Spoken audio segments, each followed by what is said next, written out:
रहने वाले महलों की।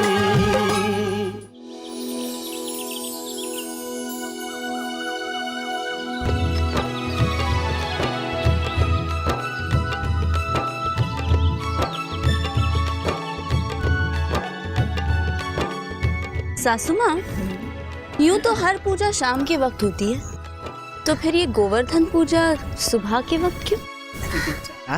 कहते हैं कि सुख और समृद्धि हमेशा सुबह ही आती है। चल आप बातें बंद कर, पूजा शुरू कर, चल।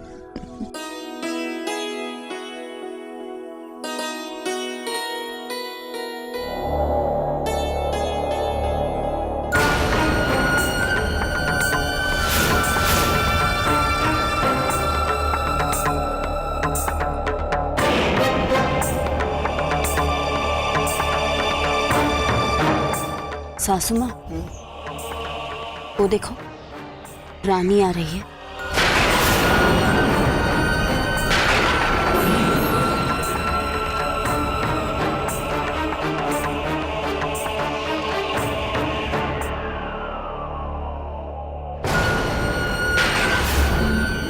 गोवर्धन पूजा के लिए? पूजा के लिए तो इससे यही आना है, वरना इसे कौन बताएगा पूजा की विधि कैसी होती है, रीति रिवाज क्या होते हैं। वो तो यही आएगी।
ताई जी, मुझे आशीर्वाद दीजिए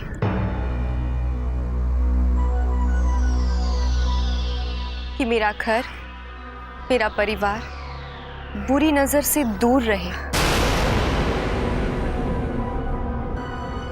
और कोई भी मुसीबत उसे छू भी ना पाए। और अगर कोई मेरे घर या मेरे परिवार का बुरा चाहे या फिर बुरा करने की कोशिश भी करे, तो मैं उसके सामने ढाल बन के खड़ी हो जाऊं।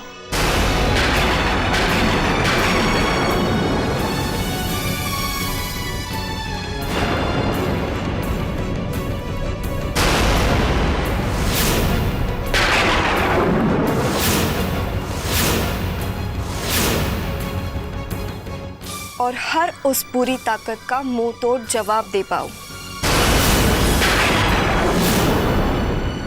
जो मेरे घर या मेरे परिवार को तोड़ने की कोशिश करे।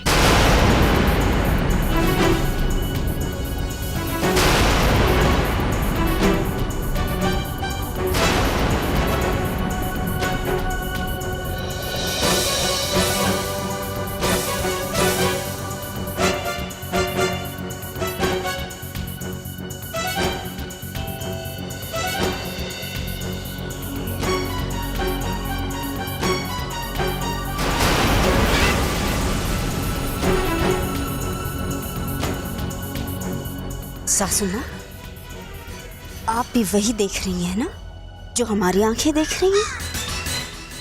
रानी का बात करने का अंदाज बिल्कुल बदल गया है।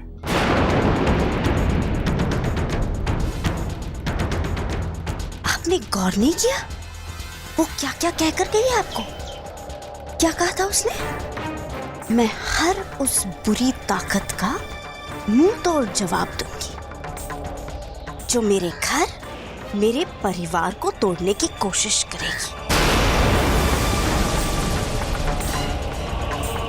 कामिनी बहू, ये शब्द जरूर रानी के ही थे, पर मैं अच्छी तरह से जानती हूँ ये आग किसने लगाई है।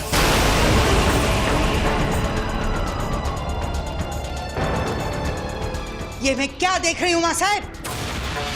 आपकी लाडली बहू रानी के तेवर में देख कर आ रही हूँ। उसके ये पतले हुए रंग के पीछे किसका हाथ है ये आप भी अच्छी तरह से जानती हैं और मैं भी। अरे आज एक पराई लड़की आपके लिए सब कुछ हो गई।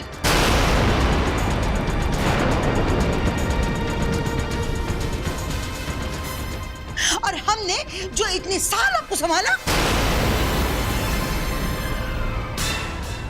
आखिर आपने ऐसे किया क्यों मां साहब? इंसान जैसा बोता है वैसा ही काटता है।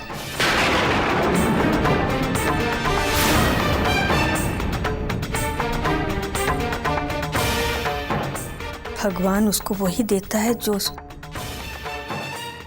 जिसके वो लायक हो।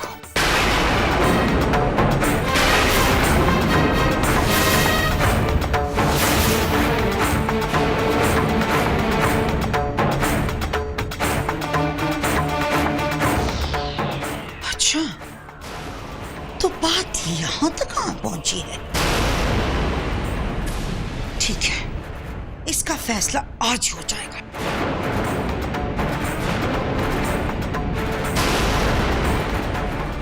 कामिनी बहू, जाओ तुम्हारे बाबूजी को बुला लाओ।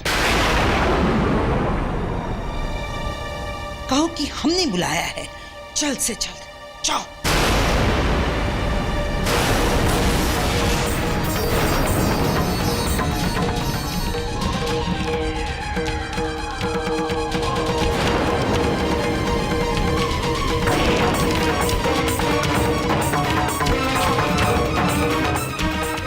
क्या हुआ लीलावती? ये पूछे कि क्या नहीं हुआ। ये जो आपकी माताजी है ना, कि पंख कुछ ज्यादा ही फड़फड़ाने लगे हैं।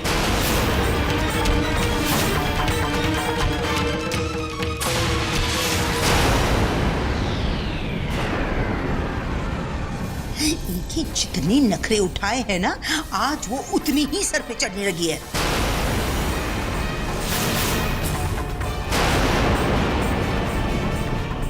जमुना मौसी जी, बहुत हो गई इनकी सेवा। आज से आप बाहर किचन में काम करेंगी।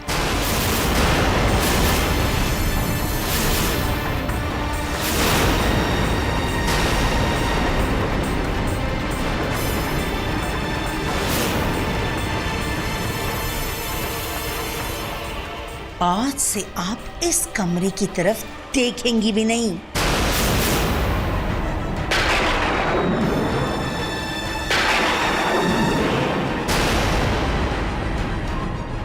मैं जो कह रही हूं वो अच्छी तरह से दिमाग में बिठा लो, समझिए आप?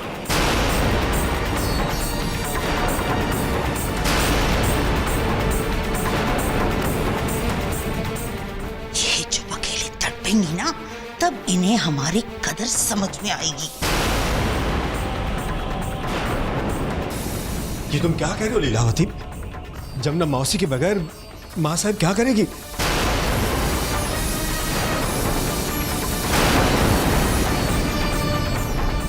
इनकी देखभाल कौन करेगा? इन्हें वक्त पे दवाइयां कौन देगा?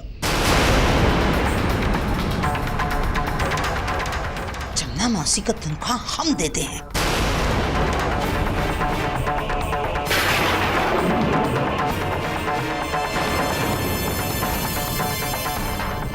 तुमने सुना नहीं जमुना मौसी?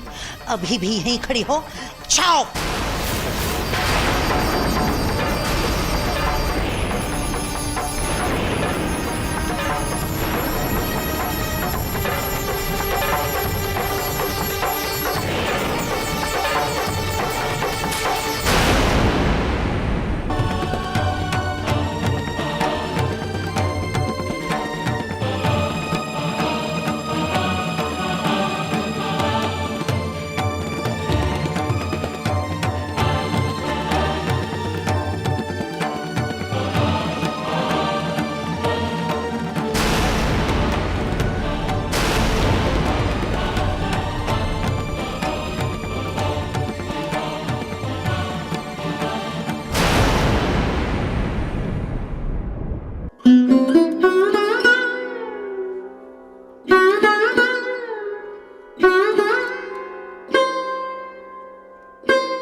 जमुना मौसी, बहुत हो गई इनकी सेवा। आज से आप बाहर किचन में काम करेंगी। आज से आप इस कमरे में बिल्कुल दिखाई नहीं देंगी, समझी आप? ये जब यहाँ अकेली तड़पेगी ना, तब इन्हें हमारी कदर पता चलेगी।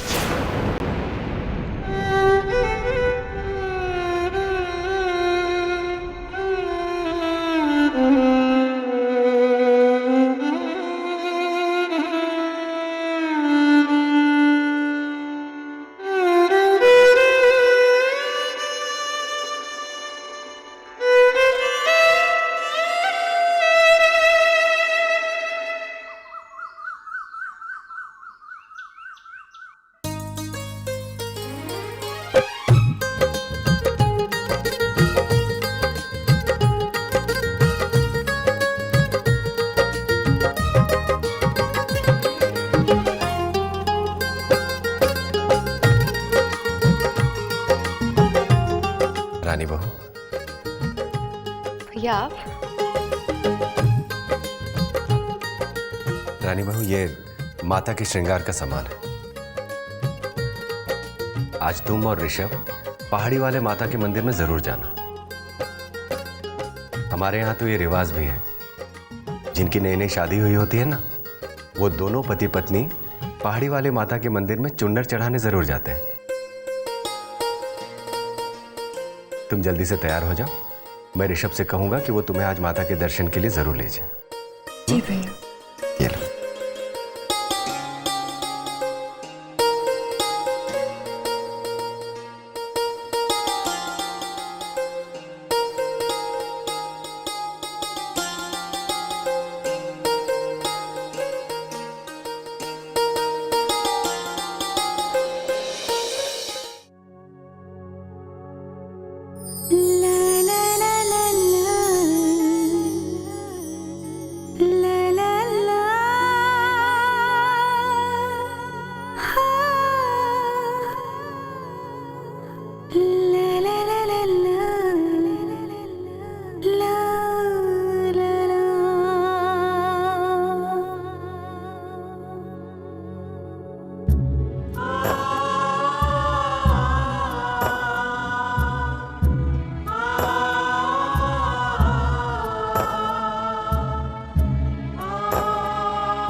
ऋषभ, आप इस शर्ट में बहुत अच्छे लग रहे हैं। थैंक यू सो मच, आपने मेरे लिए ये शर्ट पहनी। अब चले।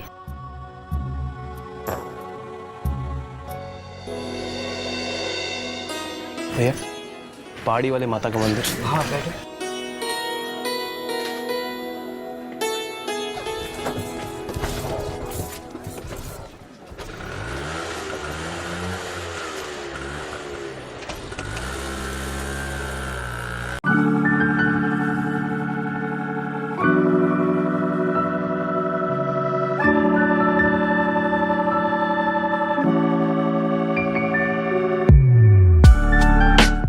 कहते हैं ना, जब पत्नी शर्ट लाती है तो उसे खास मौके पर ही पहनना चाहिए।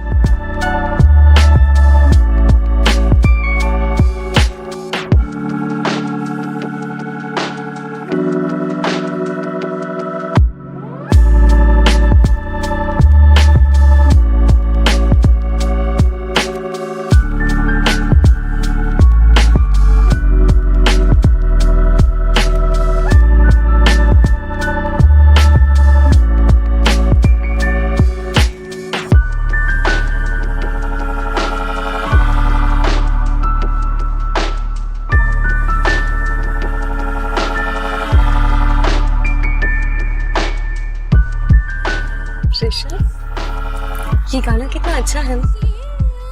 इसकी हर एक शब्द में मिठास है। शायद को भी ये गाना बहुत पसंद है। पसंद कैसे नहीं होगा मैडम, ये एक विवाह ऐसा भी फिल्म का गाना है, इसके तो सारे गाने बहुत सुरीले हैं। वो अंग्रेजी में क्या कहते हैं उसे? मेलोडियस। हाँ मेलोडियस। मुझे तो इस फिल्म के गाने इतने अच्छे लगते हैं ना कि मैंने अपनी बाकी सारी कैसेटें अपने घर पे रख दी है। अभी तो बस रोज इनको ही सुनता रहता हूँ।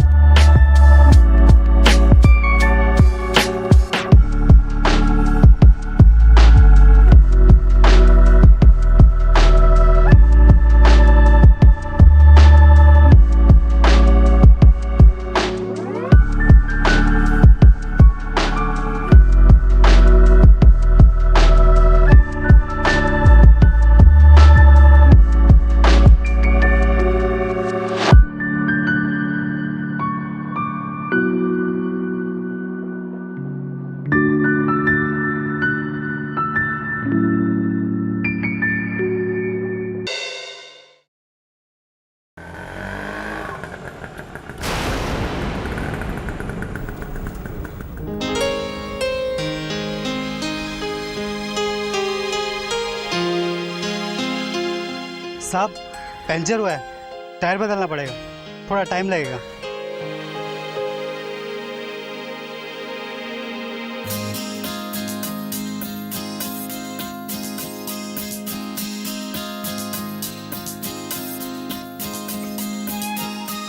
₹50।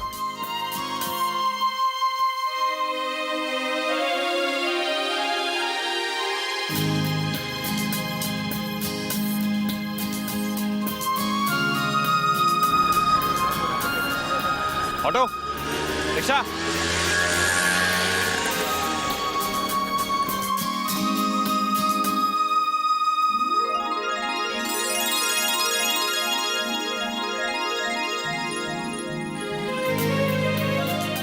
ऋषभ, मैं एक बात कहूँ?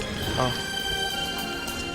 मैं कभी भी साइकिल पर नहीं बैठी हूँ, क्यों ना हम साइकिल पर चले प्लीज?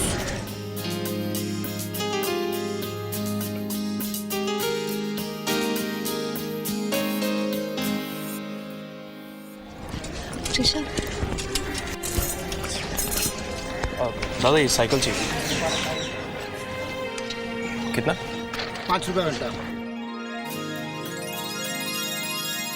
2 घंटे।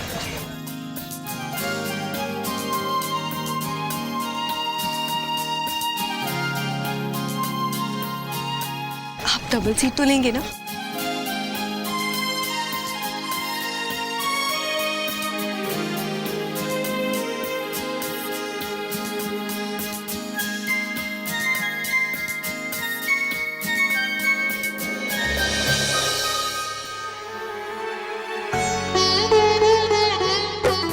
ऋषभ, कौन कहता है कि बड़े शहर में ही सब मिलता है? हाँ? असली मजा तो यही है, मधुपुर में। वैसे ऋषभ, साइकिल पर बैठने का अपना ही मजा है। देखिए ना, हवा ने भी अपना रंग बदल लिया। आप तो ये सब बचपन से ही महसूस कर रहे होंगे ना? आप बचपन में भी ऐसे ही साइकिल चलाते थे? मैं तो कभी साइकिल पे बैठी भी नहीं, मुझे तो चलानी ही नहीं आती। एक बार कोशिश तो की थी, पर हाथ में वक्त ही नहीं मिला।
अरे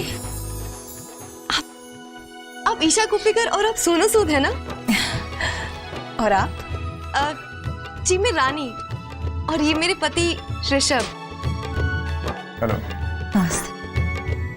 जी बस कुछ ही देर पहले हम आपकी फिल्म के गाने सुन रहे थे, बहुत अच्छे गाने हैं। Thank you. मुझे आपसे ये पूछना था कि आपकी फिल्म का नाम एक विवाह ऐसा भी क्यों है? कैसा है ये विवाह? सोनू आपको बताएंगे कि ये विवाह कैसा है। एक विवाह ऐसा भी एक ऐसे जोड़े की कहानी जो आप दोनों की तरह ही प्यार के बंधन में बंधा हुआ है। वो क्या आपका जोड़ा भी कभी कभी झगड़ता है? जहाँ प्यार होता है वहाँ छोटे छोटे झगड़े तो होते ही हैं, लेकिन झगड़ों के कारण हम अपने रिश्ते कमजोर नहीं होने देते। प्यार के मायने यही तो होते हैं कि सब कुछ भुलाकर कभी भी नई शुरुआत की जा सकती है।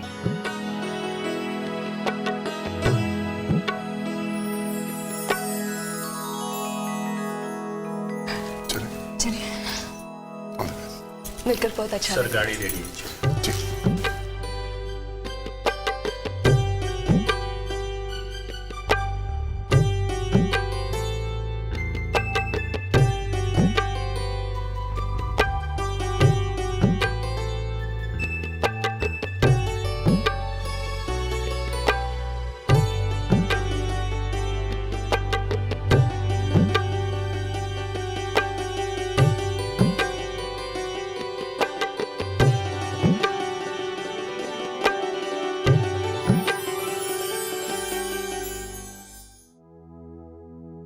ऋषभ,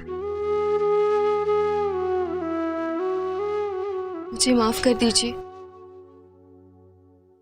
मैंने आज तक आपको बहुत कुछ कहा है जिससे आपको तकलीफ हुई, आपको दुख पहुंचाया। मैं उन सब के लिए बहुत शर्मिंदा हूं। एक पत्नी होने के नाते मुझे ये सब नहीं करना चाहिए था, जिससे आपको कोई भी तकलीफ हुई हो या दुख पहुंचा हो या आपके आत्मसम्मान को चोट पहुंची हो। नहीं रानी, नहीं, ये सब मत कहो। नहीं, मैंने भी कोई कम गलतियां नहीं की है। मुझे भी समझना चाहिए था। एक पति होने के नाते मुझे वो सब नहीं करना चाहिए था जो मैंने। ऋषभ, क्या हम अपनी गलतियों को सुधार नहीं सकते? क्या हम अपनी जिंदगी की नई शुरुआत नहीं कर सकते? क्या हम ये समझ सकते हैं कि आज ही हमारी शादी हुई है और आज ही हम पति पत्नी के पवित्र बंधन में बंध गए हैं?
शुभमस्तु कल्याणमस्तु ऋद्विरस्तु वृद्धिरस्तु शान्तिरस्तु शान्तिरस्तु शान्तिरस्तु तुष्टिरस्तु पुष्टिरस्तु दीर्घायुरस्तु स्वस्ति भद्रमस्तु स्वस्ति भद्रमस्तु स्वस्ति भद्रमस्तु।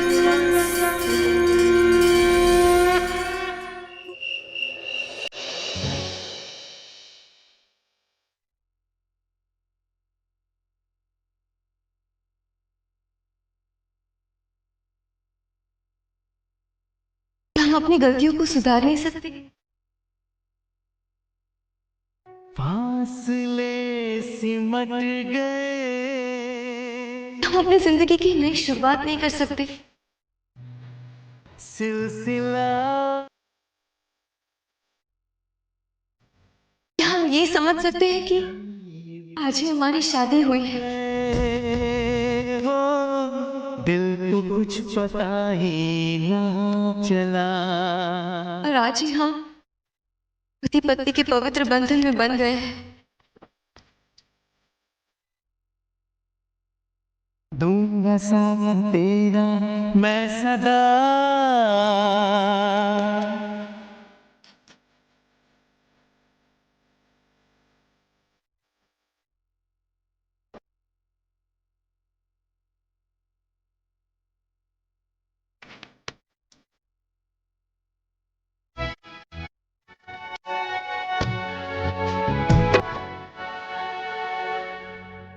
हे हे हे हे हे हे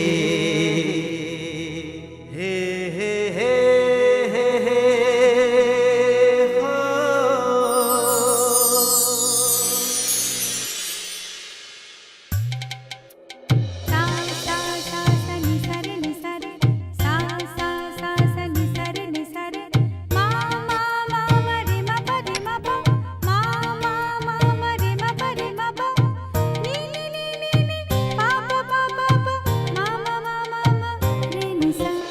ऋषभ, आपको कुछ चाहिए? हाँ, वो मेरा नाइट सूट नहीं मिल रहा, कहीं देखा तुमने?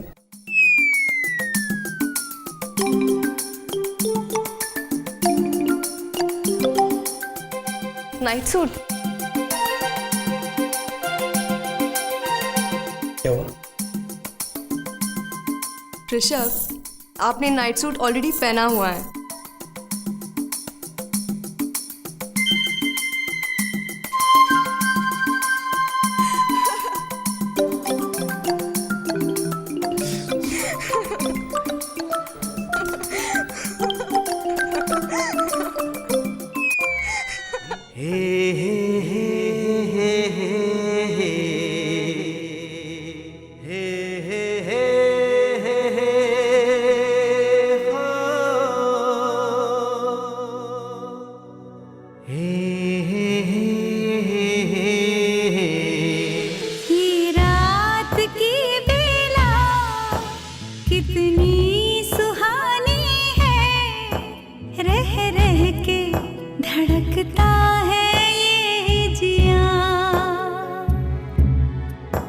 कुछ दूरियां भी है, नजदीकियां भी है, फिर भी हंसी है ये मजबूरियां। रात यही रुक जाए, वक्त यही थम जाए, चले प्यार का ही सिलसिला।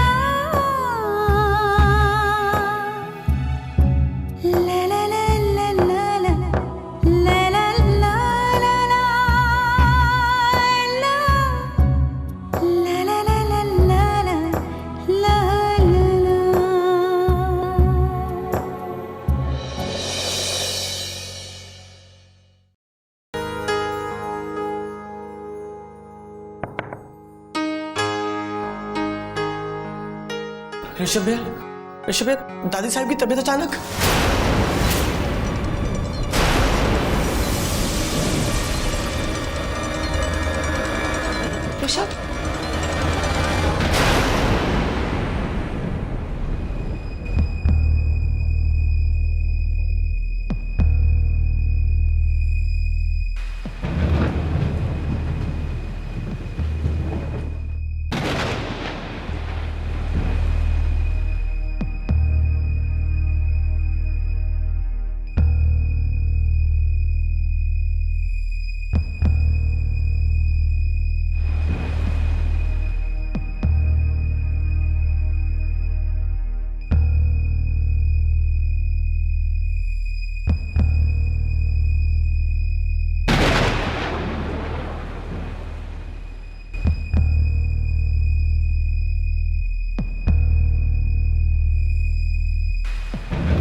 Take care. डॉक्टर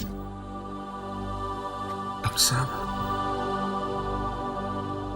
हमारी माँ साहब को क्या हुआ है? उनकी नब्ज धीमी चल रही है।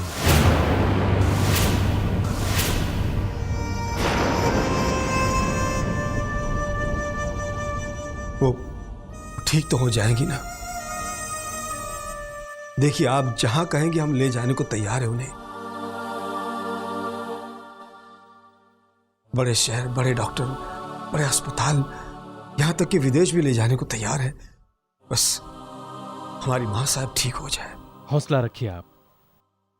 आपको कहीं ले जाने की उन्हें जरूरत नहीं है। हम डॉक्टर्स पूरी तरह से कोशिश कर रहे हैं कि वो जल्द से जल्द ठीक हो जाए। और हाँ, आप लोग मिलकर उनका ख्याल रखेंगे तो ये बहुत जल्द ठीक हो जाएंगी।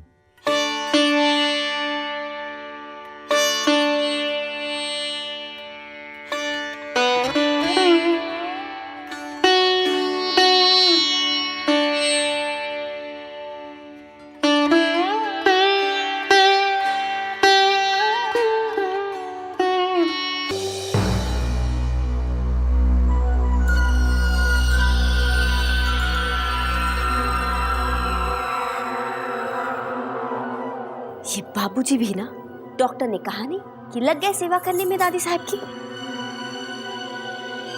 अब बुढ़ापा तो बुढ़ापा ही होता है ना,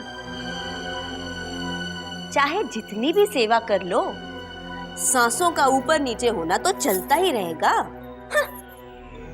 क्या लगता है डॉक्टर साहब? देखिए, आप दवाइयां टाइम से देते रहिएगा।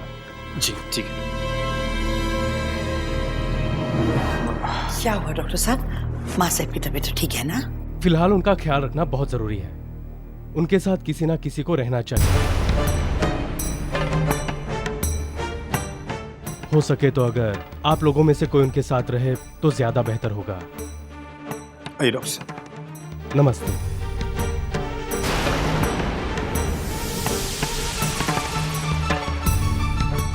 क्या सही और क्या गलत मैं सब जानती हूँ।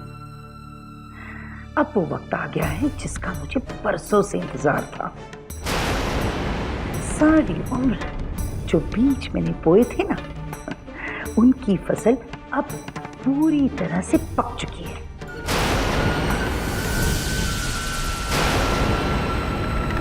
तुम्हारे दादी साहब है ना, उनके पास तो धन का भरमार है। पुराने गहने, सोना चांदी, हीरे जवाहरात। मेरे कहने का मतलब तुम समझ रही हो ना कामिनी बहू? वो जो धन उन्होंने अपने पल्लू में लपेट के रखा है, वो सब अब हमारा होगा। अरे हाँ सासू माँ, हमने तो ये सोचा ही नहीं। जिसे हम पतझड़ कहते थे, वो तो बाहर निकली। बाहर?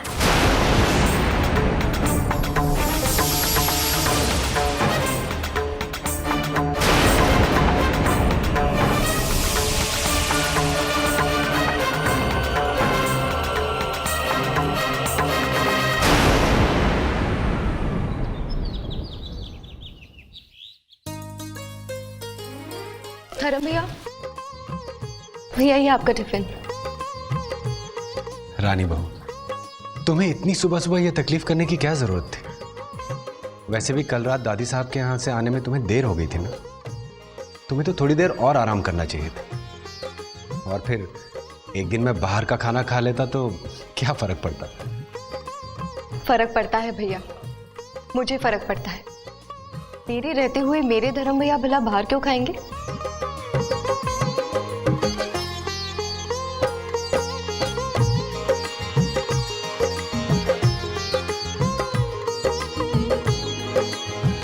रानी बहू जी कहिए ना। कल भाई दूज है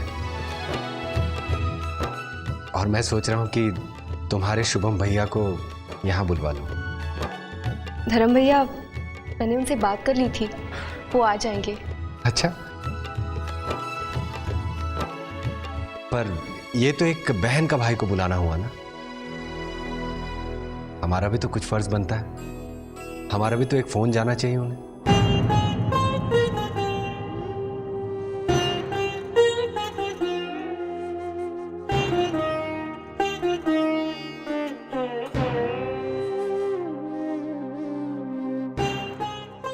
हाँ, मैं मानता हूं कि इस वक्त वो हमसे थोड़ा नाराज है, पर नाराजगी को दूर करने का दूसरा नाम ही तो त्योहार है। यही तो वो छोटी छोटी खुशियां हैं जो सारे गिले शिकवे भुला देती हैं।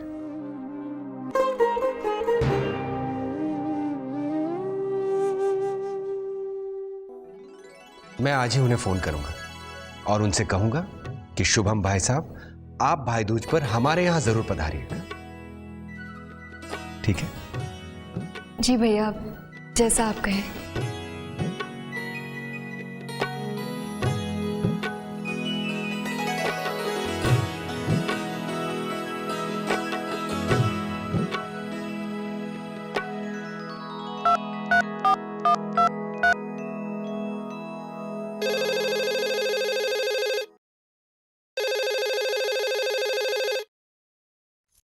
हेलो जी नमस्ते, मैं मधुपुर से धर्म बोल रहा हूं।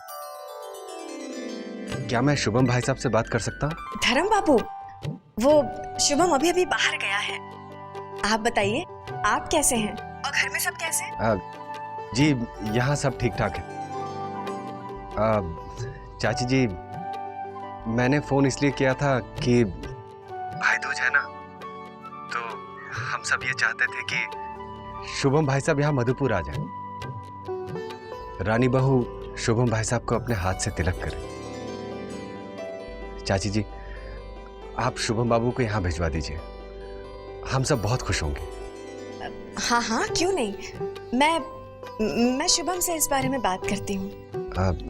चाची जी, मैं जानता हूँ कि शुभम भाई साहब के साथ साथ आप सब भी हमसे बहुत नाराज हैं,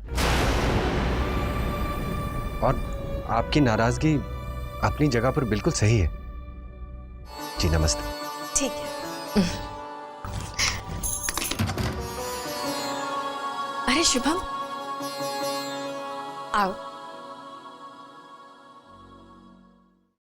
शुभम, मैं कह रही थी कि तुम भाई दूज के लिए तुम मधुपुर जा रहे हो ना?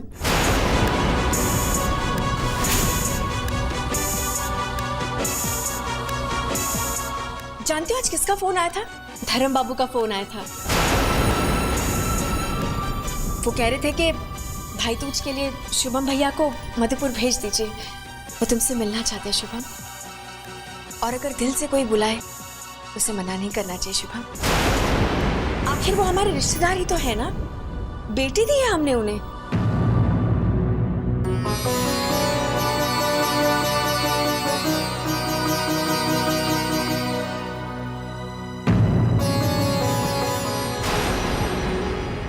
शुभम, ज्यादा जिद अच्छी नहीं है।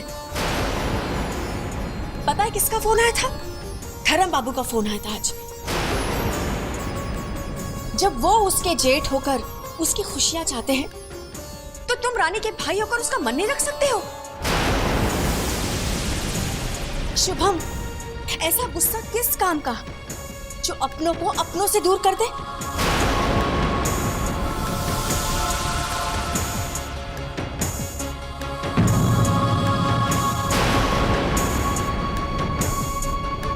जब वो उसके जेठ होकर उसकी खुशियां चाहते हैं, तो तुम रानी के भाई होकर उसका मन नहीं रख सकते हो?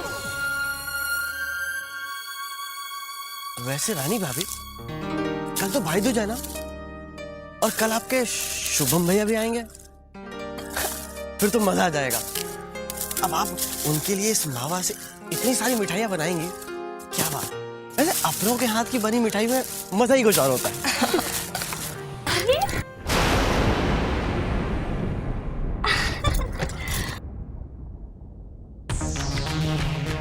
रानी, अरे वाह, इतना सारा मावा खरीद कर लाई हो।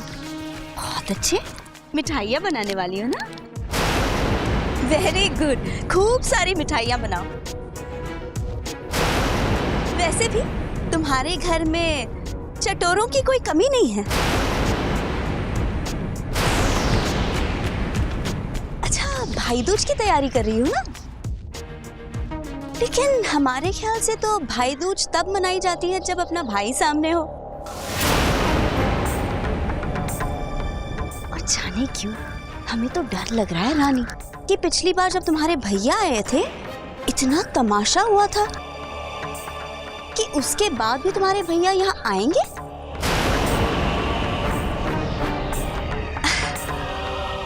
तो हमारे कहने का मतलब ये था, इस मावे से जो मिठाई बनती है ना बहुत जल्द खराब हो जाती है रानी। तो हम तो कहते हैं कि क्यों ये सब बनाकर खामखा अपनी मेहनत जाया, आई मीन टू से वेस्ट करना चाहती हो।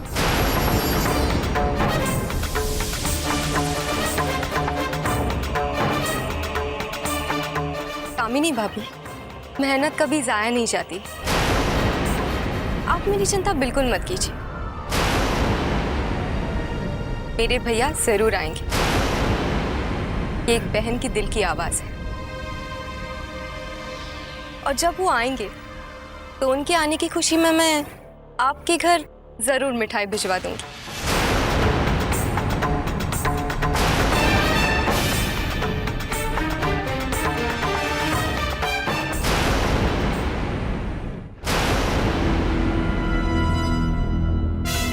हाँ हाँ, क्यों नहीं। अच्छा, हम चलते हैं।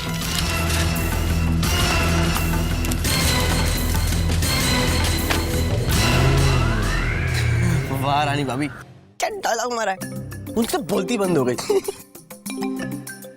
वैसे अगर कल शुभम भैया किसी वजह से नहीं भी आ पाए ना, तब मुझे टीका काट दीजिएगा और मैं कह दूंगा उन्होंने अपने भाई को टीका काटा। चलो चलिए।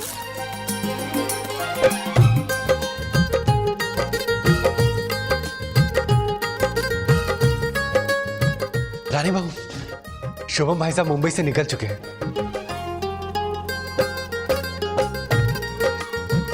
अभी अभी तुम्हारी चाची का फोन आया था। अच्छा, अब सब कुछ ठीक हो जाएगा।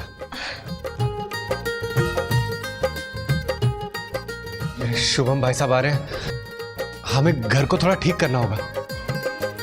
चलिए आओ।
रानी,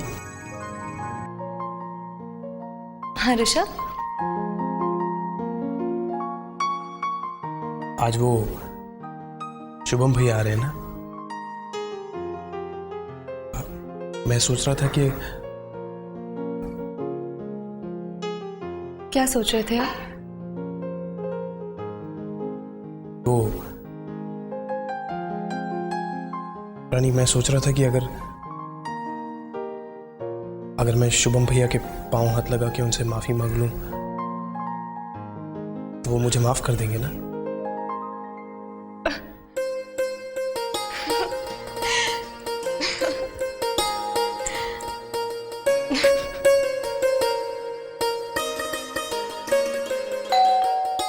जाइए भाभी। लगता है शुभम भैया आ गए, मैं देखती हूँ।